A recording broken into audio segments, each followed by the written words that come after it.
Salam sejahtera Jemaat GKI Sangkrah Solo yang saya kasihi. Apa kabar Bapak Ibu sekalian? Dalam penyertaan Tuhan dan sehat selalu ya Bapak Ibu. Sebelum kita baca renungan harian GKI Sangkrah Solo pada hari ini tanggal 7 Februari 2025, mari kita tunduk dalam doa terlebih dahulu untuk mempersiapkan hati dan pikiran kita. Mari kita berdoa.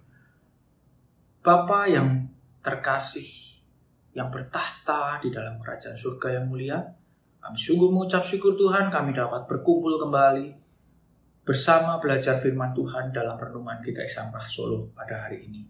Dan Tuhan pimpin dan siapkan hati dan pikiran kami untuk menerima taburan firman-Mu pada hari ini. Berbicaralah kepada kami ya Bapa. Di dalam nama Tuhan Yesus kami berdoa. Amin. Bapak Ibu sekalian, apa kabar? Sehat selalu ya Bapak Ibu.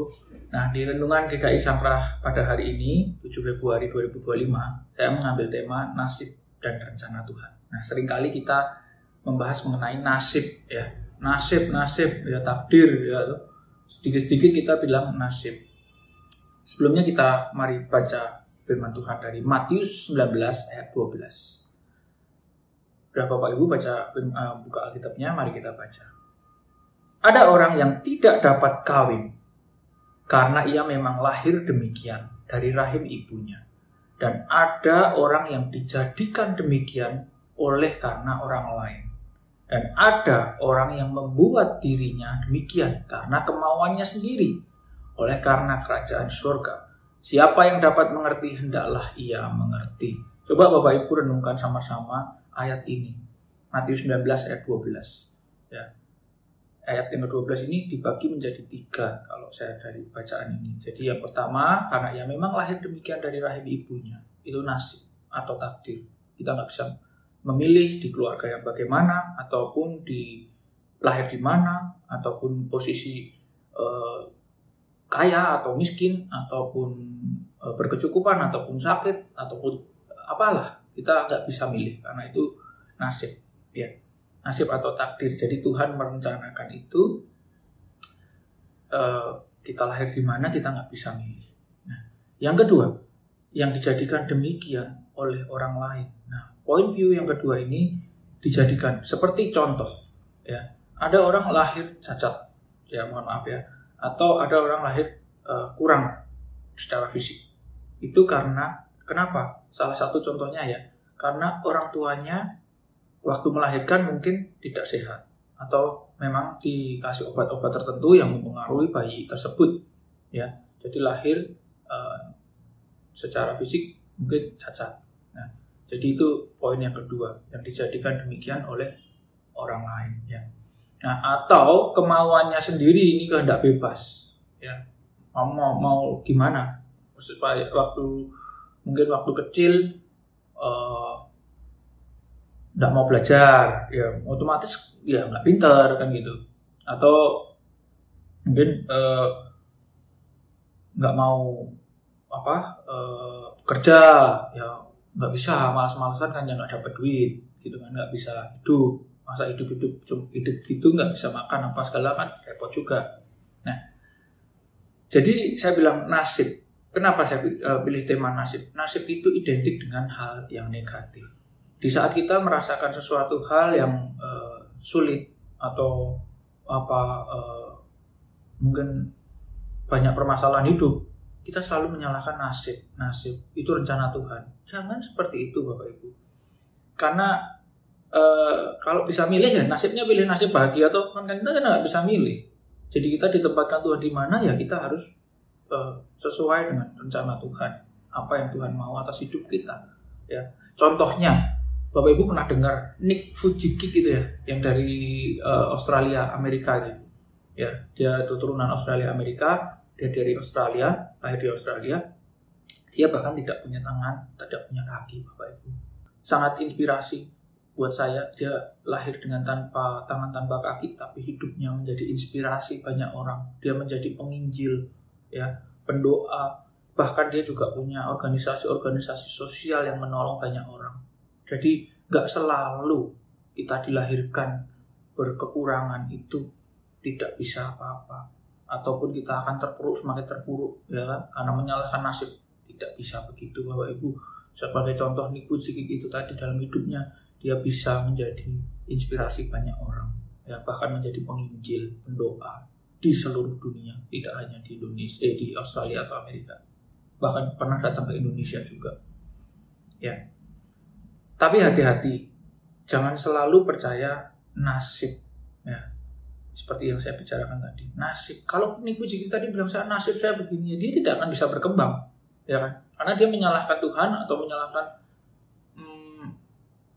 nasibnya, hidupnya begini, ya nggak bisa berkembang. Di bukunya juga dia bilang, jadi nggak bisa menyalahkan nasib, karena di saat kamu kekurangan, kamu harus punya memang bekerja lebih ekstra, ya, karena dia nggak punya kaki, nggak punya tangan, tapi dia nggak pernah mengeluh dan dia tidak pernah merasa ini karena Tuhan dan dia tidak mau bekerja atau tidak mau berusaha. Dia selalu berusaha. Di saat dia jatuh, dia bangun lagi, bangkit lagi, ya. Jadi jangan sedikit-sedikit bilang ini nasib, ini rencana Tuhan untuk saya begini, ya kan? Jangan sedikit-sedikit bilang wah ya udahlah, ini nasib, kesalahannya ini karena mungkin Tuhan mau cobain saya atau gimana. Enggak ada hal-hal seperti itu, ya Bapak Ibu.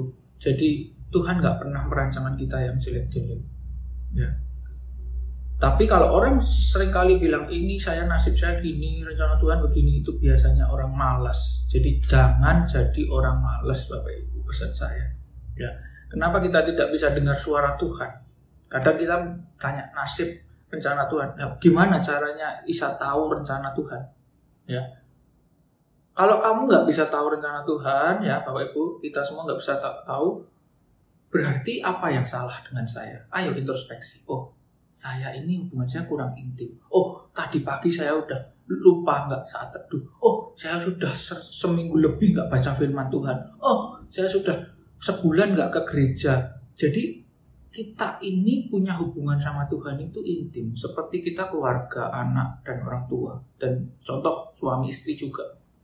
Di saat kita saling mencintai, ya otomatis suami istri pasti saling mencintai. Saling mencintai berarti kita punya hubungan yang erat. Kamu mau makan apa? Ini mau kemana hari ini? Ya, anak-anak pun juga kita tanya, kamu sekolah gimana? Bla bla bla. Nah, itu berarti hubungan yang intim. Nah, sudahkah kita mempunyai hubungan yang intim dengan Tuhan? Dan sudahkah kita melakukan itu? Kalau kita mau cari Tuhan tapi kita nggak mau berdoa, nggak mau saat teduh, nggak mau baca firman, nggak mau ke gereja, nggak mau ikut-ikut acara-acara gereja, nah bagaimana kita bisa tahu apa maunya Tuhan? Dan hubungan kita aja nggak intim sama Tuhan. Tuhan nggak mungkin dong bisa ngasih tahu lewat apa, ya kan? Kecuali memang kita di sekitaran kita memang baik, lingkungan kita baik, kita selalu diingatkan oleh orang-orang yang ada di sekitar kita. Nah, itu salah satu juga yang bisa efek membuat salah satu aspek yang menolong kita untuk tahu apa rencana Tuhan. Ya. Bapak Ibu, kita buka lagi ayatnya Yeremia 29 ayat 11 sampai 14. Nah, dari sini kita banyak banget belajar apa yang menjadi maunya Tuhan. Sebab ayat yang 11, sebab aku ini mengetahui rancangan-rancangan apa yang ada padaku mengenai kamu. Nah, Tuhan jelas sekali men-state, dia itu tahu semua rancangan-rancangan Tuhan mengenai kamu. Karena Tuhan pencipta kita. Demikianlah firman Tuhan, yaitu rancangan damai sejahtera dan bukan rancangan kecelakaan. Jelas sekali ini firman Tuhan. Baca terus dan renungkan lagi. Kalau mungkin dengar di sini masih belum jelas, Bapak Ibu ulang-ulang baca. Ya, rancangan damai sejahtera dan bukan rancangan kecelakaan untuk memberikan kepadamu hari depan yang penuh harapan. Ya, jadi penuh harapan. Ayat yang ke-12. Apabila kamu berseru dan datang untuk berdoa kepadaku, maka aku akan mendengarkan kamu. Apabila kamu mencari aku, kamu akan menemukan aku.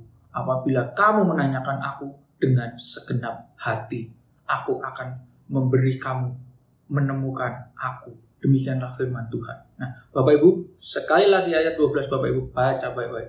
Apabila kamu berseru dan datang untuk berdoa kepadaku, maka aku akan mendengarkan kamu. Nah, sudahkah Anda berdoa dengan tekun, dengan setia, dengan taat? Nah, apabila kamu mencari aku, nah mau tidak kita mau punya usaha mencari, melayani di dunia, melayani di gereja, dimanapun kita ditempatkan, kita siap melayani Tuhan. Ya, kamu akan menemukan aku. Apabila kamu menanyakan aku dengan segenap hati. Dengan segenap hati artinya apa? Kita tidak bercabang. Contoh, nanti kita tanya orang pintar, tanya ya macam-macam ya, dukun dan sebagainya. Jelas kita diminta apa? Minta Tuhan.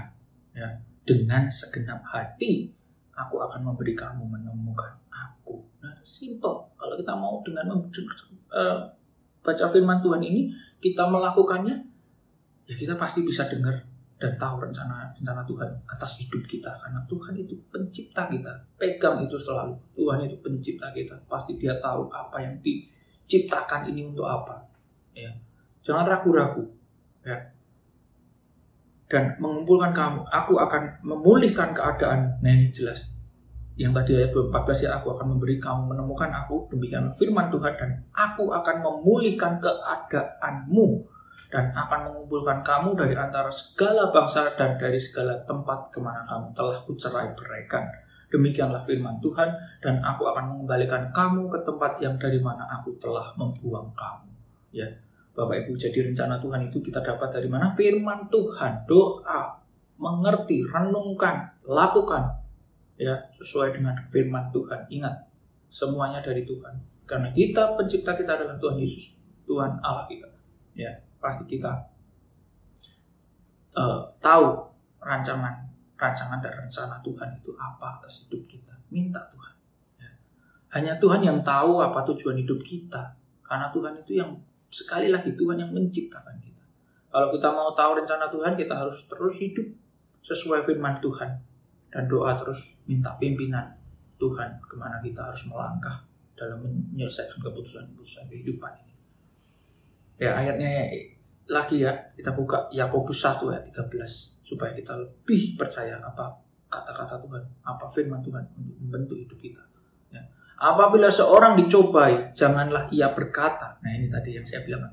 Pencobaan ini datang dari Allah, sebab Allah tidak dapat dicobai oleh yang jahat. Dan ia sendiri tidak mencobai siapapun. Nah, pegang ini baik-baik. Yakobus 1 ayat 13. Apabila seorang dicobai, janganlah ia berkata, pencobaan ini datang dari Allah. Nah, salah. Sebab Allah tidak dapat dicobai oleh yang jahat.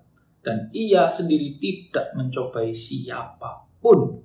Nah, jelas sekali kan Bapak Ibu. Apapun yang terjadi di dalam hidup kita, kita tidak boleh menerima kemalangan atau hal buruk itu selalu berkata nasib atau rencana Tuhan atau rancangan Tuhan. Karena apa? Firman Tuhan tadi bilang rencana Tuhan itu pasti membawa damai sejahtera bagi kita semua. Ya. Jadi nggak mungkin.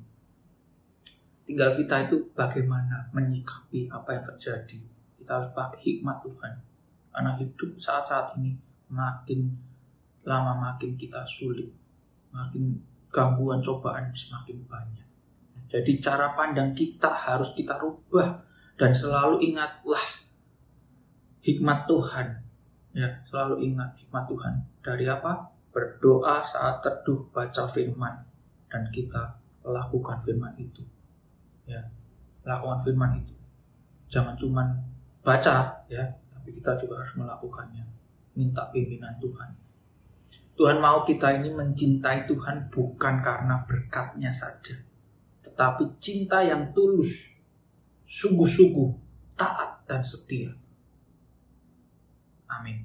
Mari kita tutup renungan harian ini dengan berdoa.